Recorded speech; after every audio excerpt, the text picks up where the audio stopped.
Ethan walked slowly through the old desert path. Dust rose under his boots with every step.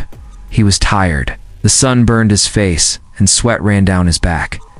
He had not slept much in days.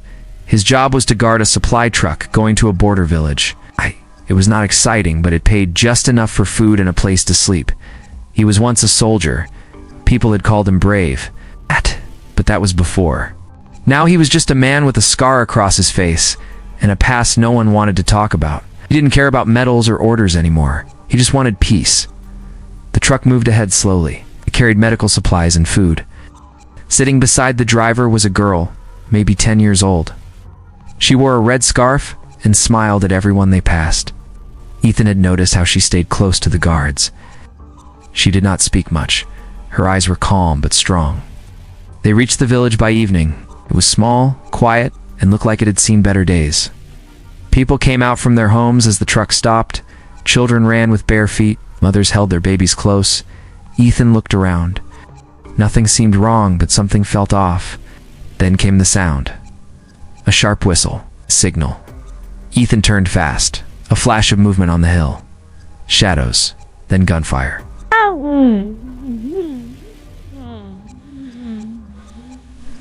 People ran in all directions. The driver was hit in the first few seconds. Ethan grabbed his rifle and pushed the girl down behind the truck. He shouted for the other guards, but they were already under fire. He looked at the hill. 5 men, dressed in dark armor, were coming down fast. They had better weapons, and they were shooting to kill. Ethan knew he had seconds. He looked at the girl. She was shaking, but not crying. She stared at him. He nodded once and stood up. Bullets hit the side of the truck as he stepped in front of her. He fired back, keeping low. One of the attackers went down, then another, but the rest kept coming. A grenade rolled near the truck. Ethan saw it and moved without thinking. Threw his body over the girl just as the explosion hit. Pain, noise, heat, then silence. He could not hear anything. His ears rang, his back burned.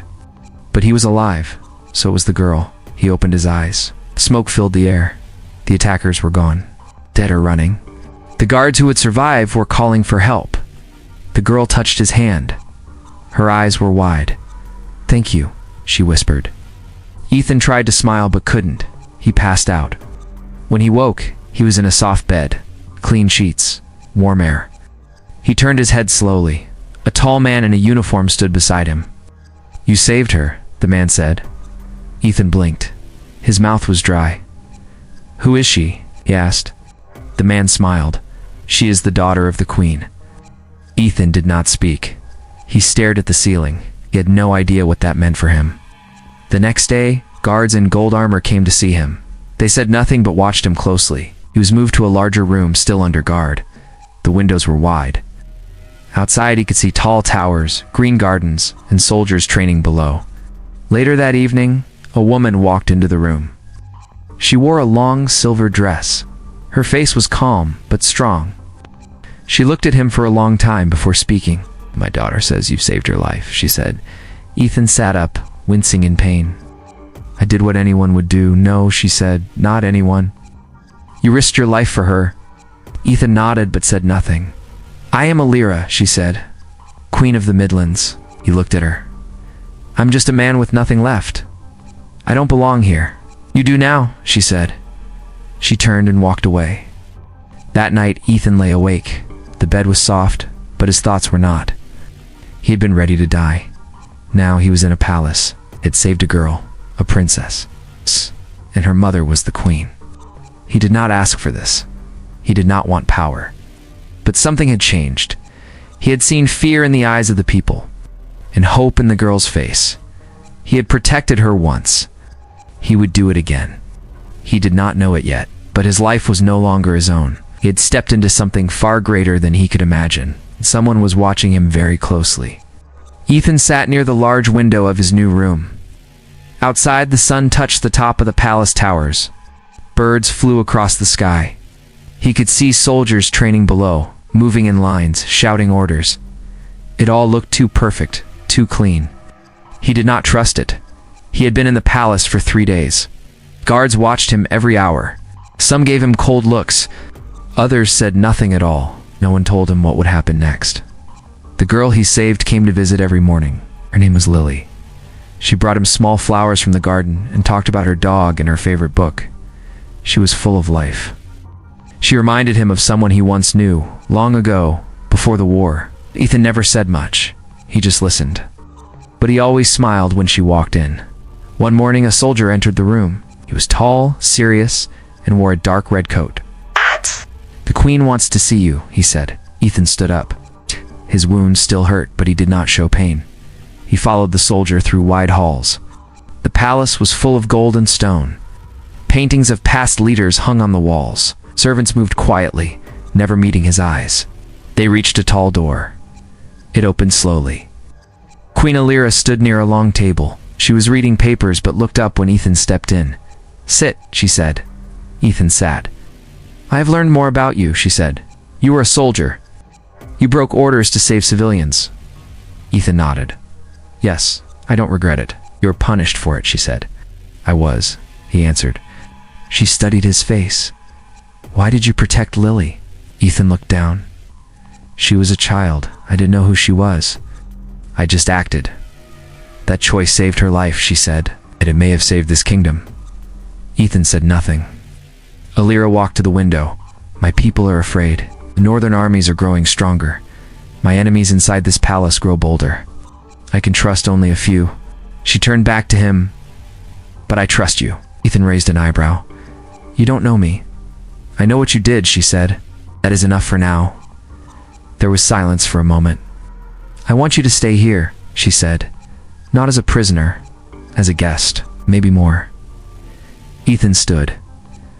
"With respect, I don't belong here. I'm just a man who made a choice." "You are more than that," she said. Yeah. "Lily speaks of you every day. You have become part of her life. And mine." Ethan looked at her. He saw strength in her eyes, but also something else. Tiredness, loneliness. "I'll stay," he said. "But I won't be a symbol. I'll be a man who speaks the truth." "That's exactly what I need," she replied. In the days that followed, Ethan moved freely through the palace. He walked through the gardens with Lily. He trained with the soldiers. Some welcomed him. Others watched him with quiet hate. The queen often called him for private talks. They spoke of war, of peace, of the weight of leadership. She listened when he spoke. He was not used to that. One evening, they stood on a balcony together. The sun was low. The city below was filled with lights. "My late husband died in battle," Alira said. "He was brave but proud. He never listened to others. You are different." Ethan did not know what to say. "I see something in you," she continued. "You don't care about power. You care about people." He looked at her. "You carry a lot on your shoulders." "So do you," she said. They stood in silence. Oh. The wind moved her hair gently. "Will you help me protect this place?" she asked. "I will," he said. The next day, word spread across the palace. Ethan had been given a new role. He would serve as special advisor to the queen. Many were shocked. Some were angry. But no one said it to his face. That night, Ethan sat alone in his room. He looked at the medallion Lily had left on his table. It was small, silver, and shaped like a bird. It had once belonged to the queen's husband. He closed his hand around it. We had come here as a guard. Now he was part of something greater. He didn't know where this path would lead. But for the first time in years, he felt like he had a purpose again. And somewhere deep inside, he knew his bond with the queen was growing stronger. This was only the beginning. Ethan woke early each morning before the sun touched the towers. He had made it a habit. The palace was quiet at that hour. No guards watching, no whispers in the halls, only silence and the sound of the wind through the gardens. He walked to the training yard every day. It was wide and open, with stone walls and wooden dummies lined up along one side. Soldiers trained here from morning to night. At first, they ignored him. Some even turned their backs. He didn't mind. He had seen worse. Ethan trained alone. He fought the dummies, practiced hand to hand, and ran until his legs ached. Slowly, the soldiers began to watch. Ow. One came over and asked to spar, then another. Soon, Ethan was helping teach them new moves. They respected skill more than titles. Queen Illyra watched from her window sometimes. She never said much about it, but her eyes stayed on him longer than needed. One afternoon, Ethan was called to the council room. It was a wide space, with a long table and high glass walls. Maps of the country were spread across the table. Colored lines marked battles, roads, and enemy movements. Illyra stood at the head of the room. Her advisors sat on each side. Some looked up when Ethan entered. Others didn't bother. "We received news this morning," Illyra said. "Supply train was attacked near the southern road. 3 guards killed, 1 taken. Same group as before," one advisor said. "They strike fast and vanish." "We believe they have help inside the walls," Illyra added. The room grew quiet. Ethan stepped forward. "Let me take a team. I can track them." A few advisors laughed under their breath. "You're not part of our command," one said. "He is part of this council now," Illyra replied. Ethan pointed at the map. "They know your routes, your times. You have a leak. I don't move like your soldiers. I don't wear your colors. Let me go with 2 men. We'll move at night." Quiet, fast, Illyra looked at the others. Some shook their heads, but she gave a slow nod. "You have 3 days," she said. "Day bring back answers." That night, Ethan left with 2 palace scouts. One was older, quiet, with sharp eyes. The other was younger, fast, and full of questions. They moved through the hills, staying off the roads. Ethan used old tricks from his days as a scout. They moved in shadows, watched the stars, and listened to the land. On the second night, they found a camp in a narrow canyon. Fires were low. Voices carried through the rocks. Ethan crawled closer, staying low. He saw 5 men, armed and alert. One wore a palace guard's cloak. He returned to the scouts. "One of ours is with them," he said. "We wait until they sleep, then move." They waited. When the fire burned low and the voices faded, they moved in. It was fast, silent. The traitor tried to run. Ethan stopped him with a quick strike to the leg. The man fell and cried out. Back at the palace, the queen met Ethan in the war room. "You were right," she said. "The traitor worked in the stables, passed messages to the enemy." "He said they were planning something bigger," Ethan replied. "A hit on someone close to you." Illyra looked up. "Did he say who?" "No," Ethan said. "Only that it would break the palace."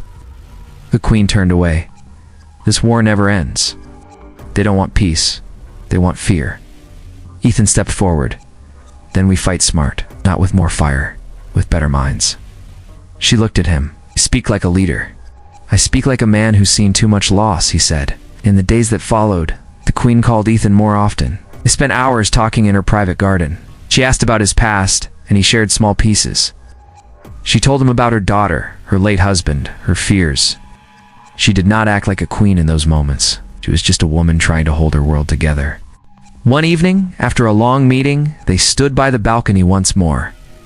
"You changed things here," she said. "The soldiers respect you. The staff trust you. Even my daughter smiles more since you came." "I didn't plan any of this," Ethan said. "I only did what felt right."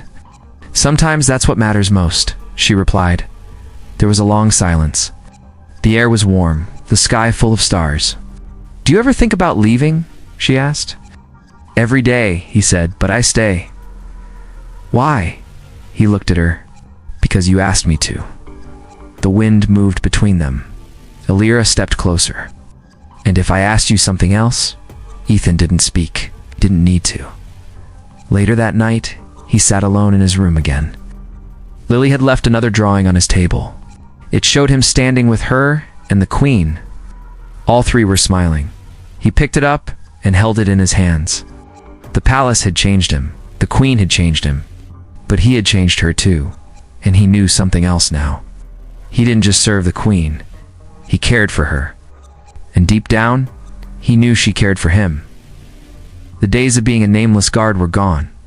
He was part of something bigger, and the path ahead would test him in ways he could not yet see. Storm clouds rolled over the city. The wind was cold and sharp. It carried the smell of rain and something else, something darker. The streets outside the palace were quiet.